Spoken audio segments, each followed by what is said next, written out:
Hello and welcome to AI News of the Week in 20 minutes or less. And this week, I think we're going to keep it under 10 minutes. I'm Jonathan Green, host of the Artificial Intelligence Podcast and author of the bestseller ChatGPT Profits, the sponsor of today's video. Get ChatGPT Profits absolutely free by clicking the link right below this video. As always, there were dozens of stories this week that just did not make the cut. We only cover the stories that affect how you can use AI to run your business, because my goal is to give you as much information that's useful to your life in as little time as possible. Let's get right into it and fire up the theme.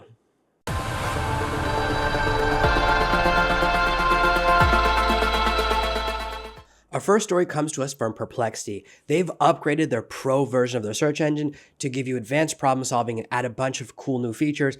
Basically, they're trying to incentivize us to upgrade to the paid version. So now you have access to multi-step reasoning, you have access to advanced math and programming capabilities, and they basically compare the two elements to say, if you want to get a little bit deeper, you want to get deeper research across the internet, and if you want to have an expert research assistant working for you, that's the pro search level. We can see some examples of their pro searches here, such as Shakespearean text generator, a running shoe sales analysis, professional grade ANC over-ears headphones for audio production. I'm very interested in that because I'm always looking at new active noise canceling headphones. I wish they still made wired noise canceling headphones.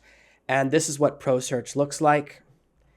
It's a little more detailed, a little more bullet points. Is it significantly different? I'm not really sure, but they're making some big claims, which leads us to story number 2. News outlets are now accusing Perplexity of plagiarism and unethical web scraping.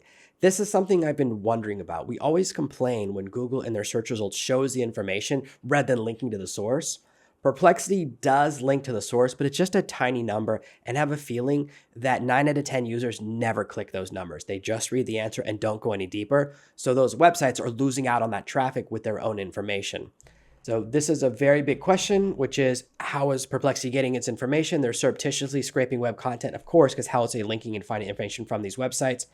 And there are some big questions about the ethics of what they're doing. You can put something on your website called the Robot Exclusion Protocol, which tells Google, Bing, other websites not to read your information or not to keep a copy of it.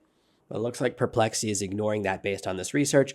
This is a pretty ethically dark gray area, but it's really the reason that Perplexity exists. Without all of this data, the tool loses its usefulness. I've often wondered about Perplexity's path to monetization.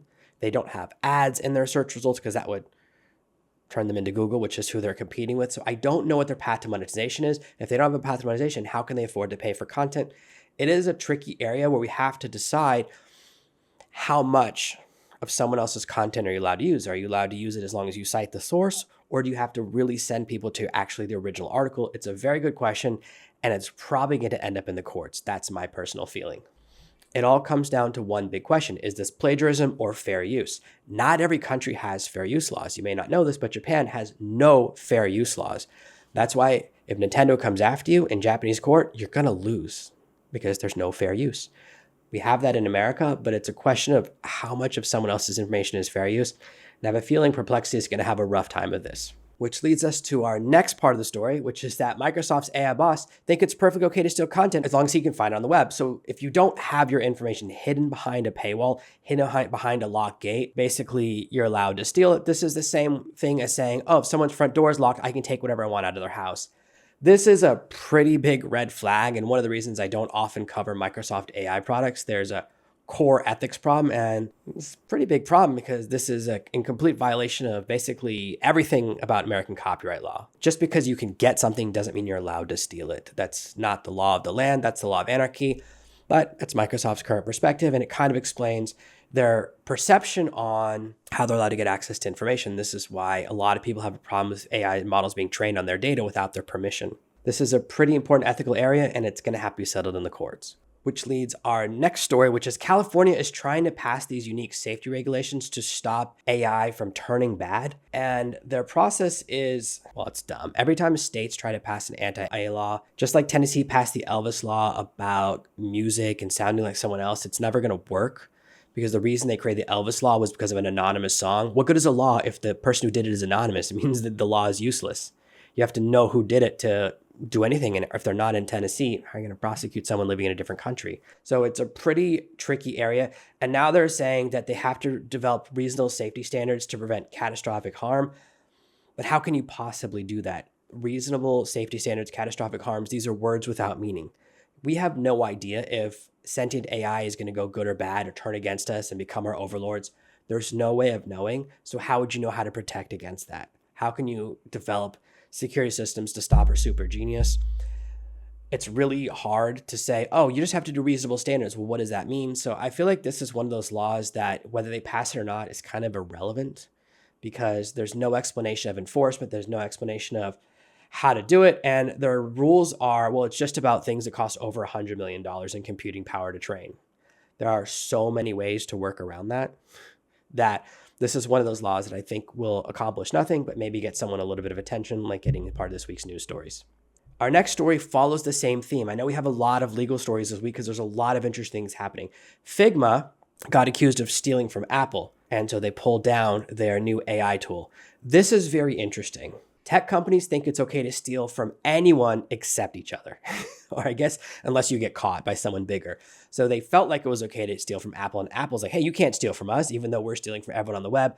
It's an interesting game of merry-go-round about what is allowed and what is not allowed with training AI models and things looking like each other. Basically, their defense is that even though you think we're training our model on user data, which Adobe absolutely does, Figma says we don't do that. Here's the thing. If someone's going to steal from you, they're not going to say, I steal from you, right? If they're going to steal, they're going to lie. So that's why this tweet didn't really work. This is the comparison. So there's the weather app versus the Figma version of the weather app. They do look very similar, and maybe it's luck or all weather apps would always look the same. I'm not really sure, but they obviously felt guilty enough to pull it down, which makes me think maybe they were guilty. Our next story is that YouTube now allows you to request removal of AI generated content that simulates your face or voice. This is not going to work. YouTube is very notorious for having very slow implementation policies for people that abuse their system in certain ways. If you have a large enough channel, you can basically do whatever you want. You can steal people's content. You can violate copyright. You can dox other users. As long as you have a large enough audience, you can basically do whatever you want. And we've seen a lot of situations of people doing false copyright strikes where they go to court. It's proven that it was completely malicious, but that's how YouTube operates at a largest level. So if they can't handle the systems they already have, this idea of being able to ask for the removal of content that simulates your voice, let's think about that process. First of all, you have to catch the person. Then you have to prove that it's your voice or that it's your face. And that's a very complicated thing. Oh, it just looks kind of like him. There's people that look like me.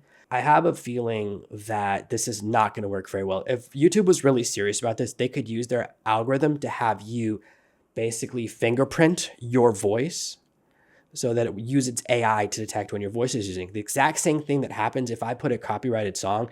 The intro music to all of my videos is copyrighted. I have a license. The very first time I posted a video, it got struck like that because the AI detected that that music belonged to someone else. Once I submitted my license, everything got solved. It was perfectly fine. That's their process. They could do the exact same thing for voices and faces if they wanted to. Setting up a system where you have to detect the person and complain, it's really like the horse is out of the barn. Now let's do something about closing the barn door. I don't think this will be effective, but let me know your thoughts in the comments below. Do you think this is really going to make a difference and protect people's privacy? Our next story is from Instagram, who's changing their label. Instead of saying made with AI to AI info on images that their AI thinks are AI images. And here's the reason. A bunch of people took photographs, uploaded them, and then Instagram's filter said, these are AI images. It falsely flagged their content, and they were, of course, upset. Now, having it say AI info doesn't solve that problem of a false accusation. They've just changed the label, but I guess they think this solves the problem. Instagram is having another problem where 2 weeks ago, a ton of people are switching to another platform because you can say, don't use my photographs or my paintings or my artwork to train your AI. If you'll fill out the form on Instagram, it turns out the form is fake. It doesn't actually do anything. You can't opt out. There's nothing you can do. Despite them having a form there, it's connected to nothing. It's a trick. Probably one of the highest levels of unethical things I've seen in a while, to make a form that doesn't do anything just to trick people so you can continue to train your AI and their data. It's not very cool, Instagram. I don't think this is going to solve any problems either. Our next story, Now we get to the good stuff, is that Captions has released a new tool that will allow it to AI edit your videos and add a whole bunch of those TikTok-y features. It's all done inside your phone, so this is targeting a very certain demographic. They don't have a desktop tool, so I don't use it. I do demos on this because most of my followers and you guys are not phone editors. You do it on your computer, but it's pretty interesting. There is an issue, however, that Captions is then using that data to start creating AI influencers. And you can first make videos that use those influencers and eventually make videos that use your own content. And that means eventually your likeness is going to become the property of Captions. And I think that this is actually leading down a pretty dangerous path. So even though this tool adds a lot of convenience, you want to be careful where you put your content because you'll lose ownership of it. And then they'll start to make an AI version of you. And that's not a path you want to go down. So I'm not a big fan of the other stuff Captions is doing. Our next story comes to us from Meta, whose AI model can turn text into 3D images in under a minute. While this is interesting, every single one of these 3D images to me looks terrible. I see these stories all the time. This is the same reason I don't cover any video stories until I see a video that I would watch if I didn't know it was an AI video. And if it's more than 10 seconds, I'm not going to cover those stories because they're not useful. I'm always running the usefulness test. They're very proud of this model, but I'm not impressed. But let's end on a high note. We do have a good story from VentureBeat, which is that Anthropic's Claude 3.5 Sonnet model is blowing the doors off. It came out shortly after ChatGPT 4.0, and a lot of people are paying attention. And there's some really amazing stories out there happening. We're going to be covering this more about how Claude can now do things like build a video game or web app in a matter of seconds. All sorts of examples of people building video games very quickly, people coding very quickly. It's really doing some very interesting things. It's creating 3D scenes from like movies like Hackers. All of these things are very, very cool. So it's worth making sure that you at least have a free Claude account, and it's probably worth considering upgrading because it's not that expensive. Right now, it really seems like the two paid models that are going back and forth are ChatGPT and Claude. So you want to make sure you keep this on your radar. This is the most important piece of news. That's why I saved it for the end because I wanted some good news. I wanted to end on a high note. Most interesting is that Claude staffers are now bragging about how they use Claude to do their jobs and do half of their work. I do wonder if they're training their replacements and eventually Claude will be able to do all of their work, but that's an interesting place to be. The tool is getting so useful that I'll be doing more and more videos on the topic. And that's what I want you to let me know.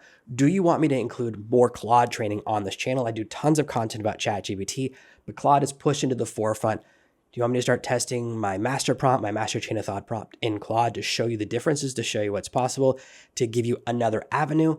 Really a ChatGPT master, but I'm adding this arrow to my quiver because I think it's an important tool and it's really pushing things forward in some very interesting directions. That's your AI news of the week from us here at Serve No Master. As always, we give you only the information you need and none of the fluff. We'll be back next week with another episode of all the AI news you need in 20 minutes or less. Please subscribe, follow, hit the bell, whatever you need to do to get notified so you can save time every week. I read hundreds of stories and distill them down to only what you need in 20 minutes or less. This is Jonathan Green, signing off.